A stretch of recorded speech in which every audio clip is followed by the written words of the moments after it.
जो कलीसिया वचन में शिक्षित नहीं है वो कलीसिया कभी भी परमेश्वर के साथ नहीं चल सकती।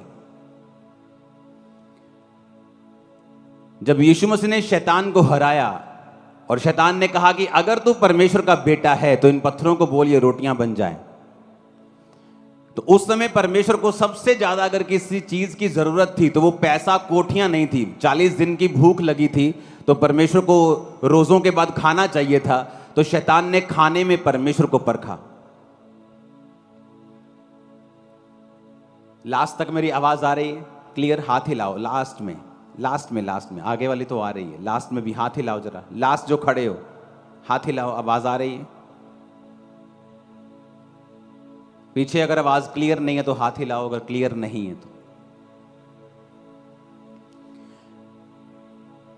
तो परमेश्वर ने जब शैतान को कहा कि शैतान, लिखा है कि इंसान केवल रोटी से नहीं परंतु परमेश्वर के मुंह से निकले एक एक वचन से जीवित रहेगा, तो आपको यह बात मालूम होनी चाहिए कि शैतान ने भी, जब परमेश्वर का वचन शैतान के मुंह पर मारा गया तो शैतान के अंदर भी हिम्मत नहीं थी कि वो परमेश्वर के वचन को कह सके नहीं ये झूठ है, नहीं ऐसा नहीं होता। आप नोटिस करेंगे शैतान ने एक भी बार ऐसा नहीं कहा। उसने क्यों ऐसा नहीं कहा? क्योंकि शैतान भी ये बात जानता है कि परमेश्वर के वचन की अथॉरिटी का सामना शैतान कभी नहीं कर सकता। जिसके पास अगर परमेश्वर का वचन है और उसने अपने दिल में उसे अपना लिया है और वो उस वचन को पानी देता और उसकी रक्षा करता है और समय पर बहकता नहीं है, तो वचन ये कहता है कि शैतान उस व्यक्ति का सामना कभी नहीं कर सकता और उसके ऊपर अपना अधिकार कभी नहीं रख सकता।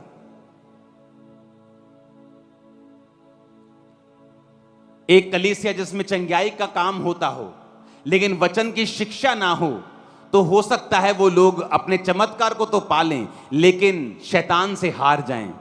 क्योंकि जब शैतान परमेश्वर के सामने आया तो यीशु मसीह ने यह नहीं कहा कि शैतान, थोड़े दिन पहले आकाशवाणी हुई थी, जब मैं बपतिस्मा लेकर पानी के ऊपर आ रहा था तो मेरे ऊपर शारीरिक रूप में पवित्र आत्मा उतरा था। आकाशवाणी हुई थी कि ये मेरा प्रिय पुत्र है, मैं इससे बहुत खुश हूं। बहुत लोगों ने उसे, मैंने सुना, दूतों ने सुना, चेलों को लगता था, किसी को तब चेले नहीं थे तो दूसरे लोगों को लगा होगा, लेकिन परमेश्वर ने ऐसी कोई बहस उससे नहीं की।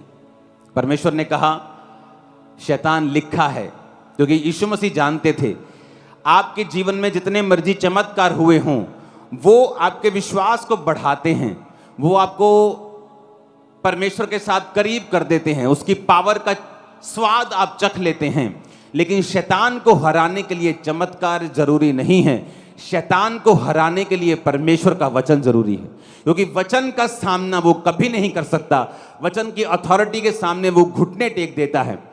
इसीलिए जो कलीसिया वचन में शिक्षा पाती है और वचन में मजबूत होती है वो शैतान के आगे कभी घुटने नहीं टेकती और शैतान उसके सामने झुकता है। और परमेश्वर ने कहा तुम्हारे पांवों के नीचे से मैं शैतान को शीघ्र ही कुचलवा दूंगा, यानी तुम्हारे जीवन में वो कोई काम नहीं कर पाएगा। हालेलुया। यूहन्ना 9 उसकी 39 से 41 आयत पढ़ेंगे। यीशु मसीह ने क्या कहा? उसने कहा मैं इस जगत में न्याय के लिए आया हूं ताकि जो नहीं देखते वो देखें और जो देखते हैं वो अंधे हो जाएं। अपने पड़ोसी को बोलो, यीशु ने कहा मैं इस जगत में न्याय के लिए आया हूं ताकि जो नहीं देखते वो आंखें पा जाएं और जो देखते हैं क्या हो जाए उनका, जो देखते हैं उनका क्या हो जाए? कहता वो अंधे हो जाएं।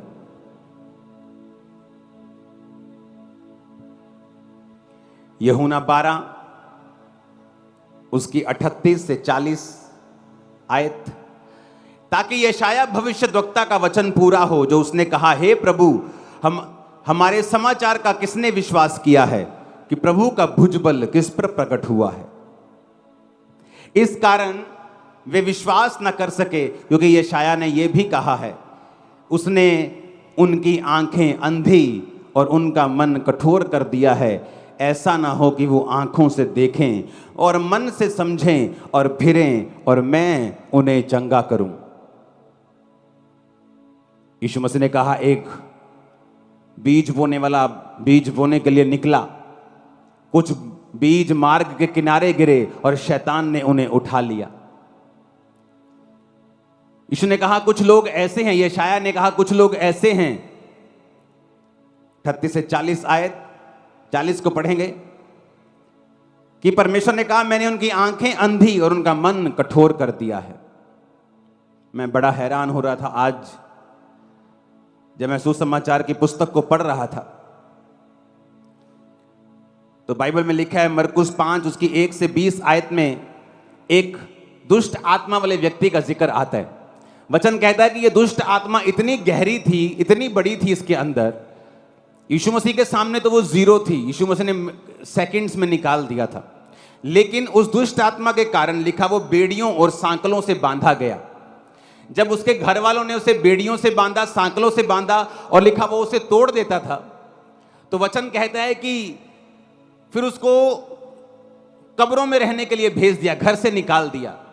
तो वचन कहता है कि वहां पर भी वो अपने आप को पत्थरों से घायल करता, कब्रों में रहता, चीखता चिल्लाता और पागलों की तरह नंगा रहता था। और बाइबल कहती जब प्रभु यीशु मसीह वहां पे गए तो यीशु मसीह उससे पहले कभी मिले नहीं थे, लेकिन जैसे ही उसने जीसस को देखा उसके पांव पर आकर कहता कि हे परम पुत्र परमेश्वर, हे परम प्रधान परमेश्वर के पुत्र, हे परमेश्वर तेरा मुझसे क्या काम, मुझे पीड़ा ना दे। और बाइबल कहती है यीशु मसीह ने उसे हुक्म दिया कि इन दुष्ट आत्माओं को, जब उससे पूछा तुम कौन हो, तो उसने कहा हम सेना बहुत सारी हो गई हैं। यीशु मसीह ने निकाला और उसने कहा ठीक है हम निकल जाएंगी, हमें सूरों में भेज दे। सूअर चराना बाइबल के मुताबिक पाप था, वर्जित था। तो परमेश्वर ने कहा ठीक है, जहां वचन टूट रहा है शैतान वहां जा सकता है लीगली, कि चला जा। और बाइबल कहती पूरा सूअरों का झुंड जो था वो नदी पर, झील पर जा पड़ा और अंदर डूब गया और मर गया। जब सूअरों के चरवाहों को मालूम हुआ, और वचन कहता है कि 14 आयत में उनके चरवाहों ने भागकर नगर और गांव में सुसमाचार सुनाया, और जो हुआ था लोग उसे देखने के लिए आए। तो जिनकी वो सूअर थे उन्होंने बाकी चरवाहों को, सभी नगर को बुला लिया कि देखो भी एक आदमी आया है, उसने एक पागल को चंगा कर दिया और उसमें दुष्ट आत्माएं थी। और यीशु ने कहा, वो दुष्ट आत्माओं ने बोला कि हमें सूरों में जाने दे, तो उसने कहा चली जाओ। और सूअर सारे पागल हो गए और एकदम से नदी में झील में जा पड़े और मर गए, पूरा नगर इकट्ठा हो गया। यीशु ने पास आकर जिसमें दुष्ट आत्माएं थी, अर्थात जिसमें सेना समाई थी, कपड़े पहने और सचेत बैठे देखकर वो डर गए। जब यीशु के पास आकर उन्होंने क्या देखा कि वो आदमी, जो मालूम होता है कि इस एरिया में एक पागल आदमी रहता है, चरवाहे आते उसको देखते थे, लोग आते जाते शहर के अंदर बाहर उसे देखते थे, तो मशहूर पागल था वो। तो जब उस पागल को लोगों ने आकर यीशु मसीह के पास बैठे हुआ, कपड़े पहने हुए, सचेत, बिल्कुल अलर्ट बैठा देखा, तो बाइबल कहती वो बहुत ही हैरान हुए। तो वचन कहता है देखने वालों ने उसका जिसमें दुष्ट आत्माएं थी और सूरों का पूरा हाल उनको कह दिया। जिन चरवाहों ने देखा था कि यीशु मसीह ने क्या किया, पूरे नगर को उसने बताया जब नगर वहां इकट्ठा हो गया। तो 17 आयत में लिखा कि उन्होंने विनती करके उससे कहा हमारी सीमा से चला जा।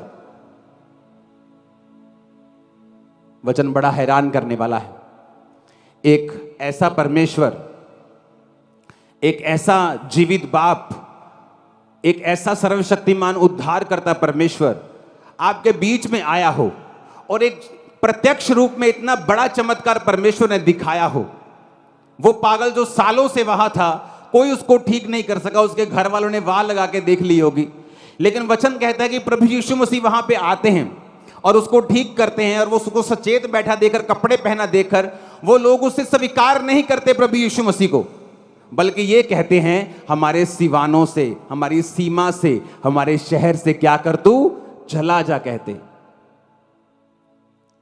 उनके घरों में बीमार होंगे, उनके घरों में भी दुष्ट आत्माओं वाले ग्रसित लोग होंगे, उनकी जिंदगियां भी दुखों से भरी हुई होंगी, लेकिन सामने उद्धारकर्ता को देखकर वही यशायाह का वचन पूरा हुआ कि ये देखते हुए भी अंधे हैं, कान रखते हुए भी बहरे हैं, और शैतान ने इनकी आंखों को अंधा कर दिया है, ऐसा ना हो कि ये देखें और फिरें और मैं इन्हें चंगा करूं।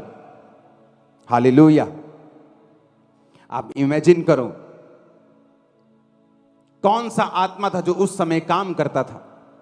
बाइबल कहती है मरकुस 3 उसकी 1 से लेके 6 आयत में कि यीशु मसीह एक आराधनालय में गए सबत के दिन। वहां एक मनुष्य था जिसका हाथ सूख गया था। बाइबल कहती है यीशु मसीह आराधनालय में गए, एक सूखा हाथ वाला व्यक्ति वहां बैठा था। जब यीशु मसीह ने देखा कि इसका हाथ सूखा है, तो 2 आयत में लिखा कि वे प्रभु यीशु मसीह पर दोष लगाने के लिए उसकी घात में लगे हुए थे कि देखो कि वो सबत के दिन चंगा करता है कि नहीं करता। यीशु ने सूखे हाथ वाले मनुष्य से कहा, बीच में खड़ा हो, और उनसे कहा, क्या सबत के दिन भला करना उचित है या बुरा करना, प्राण को बचाना या मारना? परंतु वो चुप रहे। उसने उनकी मन की कठोरता से उदास होकर उनको क्रोध से चारों ओर देखा और मनुष्य से कहा, अपना हाथ बढ़ा। उसने बढ़ाया और उसका हाथ अच्छा हो गया। तब फरीसी बाहर जाकर हेरोदियों के साथ उसके विरोध में सम्मति करने लगे कि उसे किस प्रकार नष्ट करें। अब यहां पर प्रभु यीशु मसीह ने कोई गाली नहीं निकाली, यीशु मसीह ने यहां पर कोई दंगा नहीं किया, किसी के खिलाफ स्टेटमेंट नहीं दी, किसी को मारा नहीं, किसी को पीटा नहीं, किसी को गाली नहीं दी, बल्कि एक सूखे हाथ वाले व्यक्ति को चंगा कर दिया। चंगा कर दिया तो कहते ले इसने सबत के दिन चंगा कर दिया। तो यीशु मसीह ने कहा, अगर तुम्हारी भेड़ सबत के दिन गड्ढे में गिर जाए तो क्या तुम उसको बचाओगे नहीं? तुम्हारी पत्नी अगर पौड़ियों से गिर जाए सबत के दिन, क्या उसको उठाओगे नहीं? क्या सबत के दिन तुम मारोगे या चंगा करोगे? क्या तुम्हारी भेड़ अगर प्यासी है, क्या सबत के दिन उसे पानी नहीं पिलाओगे? तो वचन कहता है ये चमत्कार अपनी आंखों से देखकर भी, अपनी आंखों के सामने एक सूखे हाथ वाले व्यक्ति को चंगा होते हुए देखकर भी बाइबल कहती है वो बाहर जाके ये प्लान करने लगे कि यीशु मसीह को किस प्रकार से नष्ट किया जाए, ताकि वो वचन पूरा हो कि इनकी आंखें शैतान ने क्या कर दी हैं? अंधी कर दी हैं। ये आंखें रखते हुए भी अंधे हैं, ये कान रखते हुए भी बहरे हैं। ऐसा ना हो कि ये देखें और सुने और मैं इन्हें चंगा करूं। हालेलुया। यीशु मसीह के सामने सदूकी और फरीसी, कौन थे सदूकी और फरीसी? यहोवा की व्यवस्था को मानने वाले, अपने आप को क्रिश्चियन कहने वाले। रोमियों के साथ उनकी साठ गांठ थी। बिजनेसमैन लोग थे, ये बिजनेस चलाते थे, आराधनालय में बिजनेस, स्कूल का बिजनेस, फलाना बिजनेस, ये बिजनेस, सब तरह के बिजनेस वो चला रहे थे रोमी सरकार के साथ मिलके। इसलिए वो नहीं चाहते थे कि रोमी सरकार के साथ हमारा कोई भी पंगा हो और हमारा बिजनेस डाउन हो जाए। इसलिए जब यीशु मसीह भले काम करने लगे, लोगों को चंगा करने लगे, तो लोग यीशु मसीह की ओर मुड़ने लगे। जब यीशु मसीह ने पापों के मन फिराने का प्रचार करने लगे, तो वो जीसस की ओर फिरने लगे और वो जीसस को नाश करने का कारण ढूंढने लगे, अपनी आंखों से देखते हुए भी कि परमेश्वर इसके द्वारा चंगा कर रहा है, ये परमेश्वर का बेटा है, इसके द्वारा लंगड़े चंगे हो रहे हैं, सूखे हाथ वाला व्यक्ति चंगा हो रहा है। लेकिन फिर भी वो उसे अपनी सीमाओं से भेजना चाहते थे, फिर भी वो उसको मारना चाहते थे, ताकि यशाया का वचन पूरा हो। कौन सा वचन? जो 38 आयत में लिखा, यशाया ने कहा,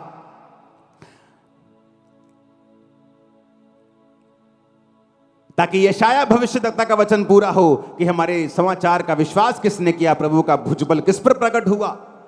इस कारण वो विश्वास न कर सके, क्योंकि यशाया ने यह भी कहा है कि उसने उनकी आंखें अंधी और उनका मन कठोर कर दिया। ऊंची आवाज में हालेलुया बोलो।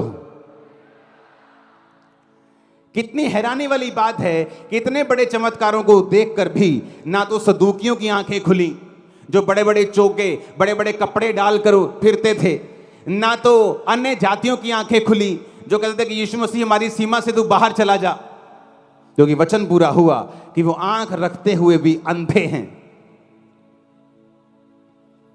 आंख रखते हुए भी अंधे और कान रखते हुए भी क्या हैं वो? बोलो बहरे। अपने पड़ोसी को बोलो, कान रखते हुए भी बहरे हैं। हालेलुया। वचन कहता है मरकुस 8 उसकी 1 से 13 आयत हम पढ़ेंगे।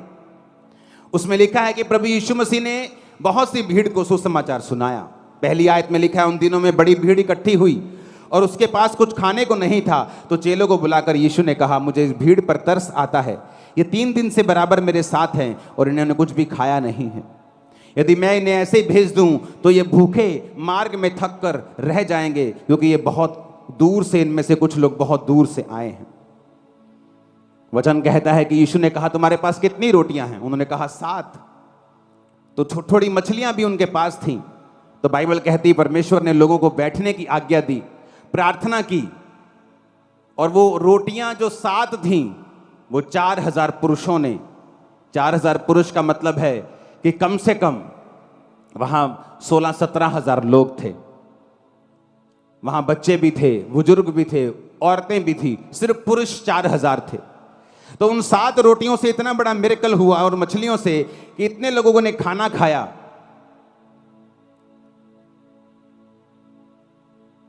और बाइबल कहती वो खाकर तृप्त हो गए और चेलों ने शेष टुकड़ों से 7 टोकरे भरकर उठाए। 10 आयत में लिखा वो तुरंत अपने चेलों के साथ नाव पर चढ़कर दलमनूता प्रदेश को चला गया और फरीसी आकर उससे वाद विवाद करने लगे और उसे जांचने के लिए कोई स्वर्गीय चिन्ह मांगा। उसने अपनी आत्मा में आह भरकर कहा, इस समय के लोग चिन्ह क्यों ढूंढते हैं? मैं तुमसे सच कहता हूं, इस समय के लोगों को कोई भी चिन्ह नहीं दिया जाएगा। इमेजिन करो कि यहां 7 रोटियां पड़ी हैं और थोड़ी सी मछलियां पड़ी हैं और प्रार्थना की जाती है और लोगों को खिला दी जाती हैं। इससे बड़ा मिरेकल आपने नहीं सुना होगा। कोई ढाबा नहीं था, पैसे नहीं थे, लेकिन यीशु मसीह ने, बाइबल कहती प्रार्थना की और लोगों को खिला दिया। मोल नहीं लिया, लंगर बनाने नहीं चले गए, ऐसे ही खिला दिया लोगों को। और बाइबल कहती जब वो लंगर खिला के वापिस आए प्रभु यीशु मसीह, तो सदूकी कहते कोई चिन्ह दिखा, साडे मुर्दे नूं जिंदा कर दे, साडे लंगड़े नूं चंगा कर दे। तो यीशु मसीह आह भरी उसने कि अंधो, गूंगो, बहरो, क्या तुम नहीं जानते मैं क्या करके आया हूं? क्या तुम नहीं जानते कौन से चमत्कार हुए हैं? तुम्हें एक भी चिन्ह नहीं दिया जाएगा। इमेजिन करो आप कि अगर एक घंटे में अभी लंगड़े चलेंगे और अंधे देखेंगे और सुबह कोई मूर्ख उठेगा यूट्यूब पे बोलेगा कि ये साडा करके दिखाओ। आप मेरी बात समझ रहे कि नहीं? यीशु ने कहा तुम सदूकियों, फरीसियों, आंख रखते हुए भी अंधों और कान रखते हुए बहरों, तुम्हें कोई भी चिन्ह नहीं दिया जाएगा। चरवाहों ने इसलिए भगा दिया क्योंकि बाइबल के खिलाफ काम कर रहे थे, बिजनेस खत्म हो जाता उनका। कहते यीशु मसीह हमारी सीमा से चला जा, क्योंकि वचन से ज्यादा हमें बिजनेस प्यारा है।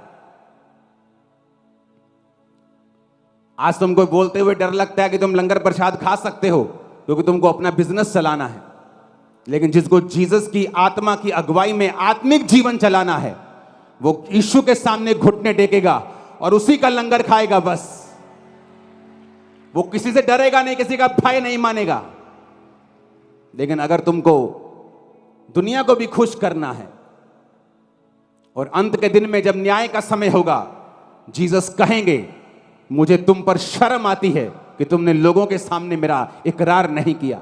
और वो तुमसे और मुझसे कहेगा, हे धन्य लोगों, दाहिने हाथ जाओ उस स्वर्ग में जो तुम्हारे लिए और तुम इन खुदा के दूतों के लिए तैयार किया गया, जो उसके सही काम करते थे। वो हमें कहेगा ये जीवन कितने साल का है? 70, 80, 90, 100, 120? बस किसी ने 40 बिता लिए हैं, किसी ने 50, किसी ने 20, किसी ने 60। कितने सालों के रह गया? वहां लाखों करोड़ों साल जिया जाएगा। या तो शर्मिंदगी में कि हमने खुदा का नाम नीचे पूरी तरह से लिया नहीं, क्योंकि हमें अपने काम धंधे करने थे, हमें अपने सिस्टम चलाने थे। और कोई कहेगा परमेश्वर मैंने किसी सिस्टम की परवाह नहीं की, मैंने तेरे वचन की परवाह की है।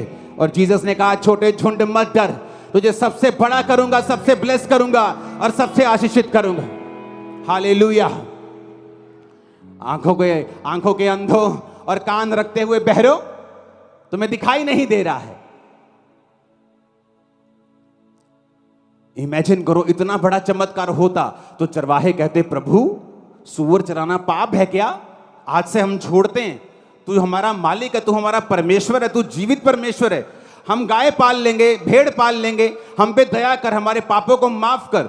ये सारे सूअर मर जाएं, बेच देंगे इनको, आगे से धंधा नहीं करेंगे ये वाला। लेकिन उन्होंने ऐसा नहीं कहा। सदूकी फरीसी क्यों चिढ़ते थे? क्योंकि उन्हें आराधनालय के अंदर कबूतर बेचने थे, आराधनालय के अंदर गाय बेचनी थी, कमीशन रखनी थी कि तेरा कबूतर 50 का 500 का बिकेगा, 250 मेरा और 250 तेरा। इसलिए जीसस क्राइस्ट ने आते ही कोड़े मारे थे उनको और भगा दिया था वहां से। जब किसी को बिजनेस करना होता है वो भी जीसस के वचन को पब्लिकली एक्सेप्ट नहीं करता। और बाइबल कहती है उन लोगों ने जीसस को कहा हमारी सीमा से चला जा, हमारे घर से चला जा, हमारे मोहल्ले से चला जा, क्योंकि हम सब सूअर चराते हैं, ऐसा ना हो कि हमारे मर जाएं। उन्होंने साल्वेशन का इनकार कर दिया और अपने पैसों को रख लिया। और वचन कहता है श्रापित हो क्योंकि तुम्हारे पैसों को काई खा गई, तुम्हारे नोटों को काई खा गई, तुम्हारे बिजनेस को शैतान खा जाएगा, काई खा जाएगी। लेकिन जिन्होंने धन कमाया है, आत्मिक धन कमाया है, भक्ति कमाई है, ऊपर यही करेंसी काम आने वाली है। हालेलुया। हमें नीचे पैसा चाहिए, लेकिन ऐसा कलंकित पैसा नहीं चाहिए जो परमेश्वर का इनकार करके आया हो। पैसा चाहिए, काम करना है, छत डालनी है, सुसमाचार फैलाना है, टीवी पर प्रचार करना चाहिए, लेकिन इस तरह से नहीं चाहिए कि आप यीशु मसीह के वचन का इनकार कर दें। यीशु मसीह ने कहा क्या तुम नहीं जानते कि तुम शैतान और परमेश्वर दोनों के मेज के साझी नहीं हो सकते? क्या तुम नहीं जानते कि तुम मसीह के साथ बलियाल का क्या रिश्ता, अंधेरे का उजाले के साथ क्या रिश्ता, क्या तुम नहीं जानते? लेकिन वचन कहता है अपनी आंखों के सामने लोगों को चंगा होते हुए देखकर भी, अपनी आंखों के सामने बीमारियां जाते हुए देखकर भी, उद्धार पाता हुआ देखकर भी वो आंखों के अंधे, वो कानों के बहरे वैसे ही बने रहे।